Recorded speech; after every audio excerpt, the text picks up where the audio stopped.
طبعا كلنا في الفترة الأخيرة سمعنا عن وفاة زوجة الدكتور عبد الله رشدي بسبب خطأ طبي جسيم. تعال نتكلم في الموضوع ده ببساطة في ضوء قانون المسؤولية الطبية الجديد. تخيل إنك داخل عملية ومش عارف هيتعمل لك إيه بالظبط، مش فاهم المخاطر، وكل اللي حصل إنهم قالوا لك امضي هنا وخلاص. طب حصلت مضاعفات، مين يتحاسب ويتحمل المسؤولية؟ الدكتور ولا المريض ولا محدش؟ زمان أي شكوى ضد الطبيب كانت بتروح على النيابة فورا، حتى لو مفيش دليل على إهمال أو تقصير. وممكن طبيب شاطر يخسر سمعته، يخسر شغله وحياته كلها بسبب نتيجة طبية خارجة عن إرادته. لكن دلوقتي الدنيا اتغيرت، ظهر قانون جديد اسمه قانون المسؤولية الطبية رقم 13 لسنة 2025.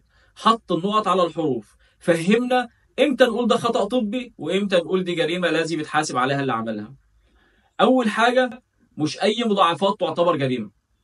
القانون بيقول مفيش مسؤولية جنائية على الطبيب إلا لو حصل إهمال جسيم أو خرق واضح لأصول المهنة اللي كل الأطباء يعرفوها. يعني لو الدكتور اشتغل بأمانة واتبع الأصول العلمية حتى لو النتيجة ما كانتش كويسة هو مش مجرم.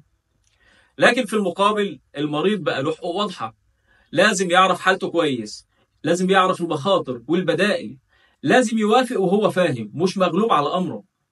وطبعا مفيش حاجة اسمها حد يشتغل في الطب من غير ترخيص، ولا منشأة تشتغل من غير تأمين ضد المسؤولية. كل ده بقى إلزامي في القانون الجديد. والأهم من كده، لو حصلت شكوى مش النيابة هي أول باب.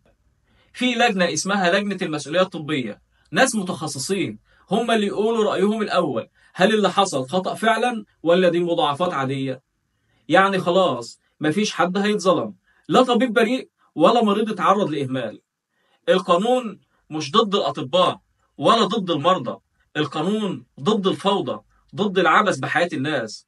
احنا بنتكلم عن حياة إنسان، سواء كان على السرير أو واقف جنبه بالبلطو الأبيض. وانت لو سمعت عن حالة خطأ طبي ما تتسرعش في الحكم، استنى تعرف التفاصيل، لأن الفرق بين الغلطة والجريمة القانون هو اللي يحدده.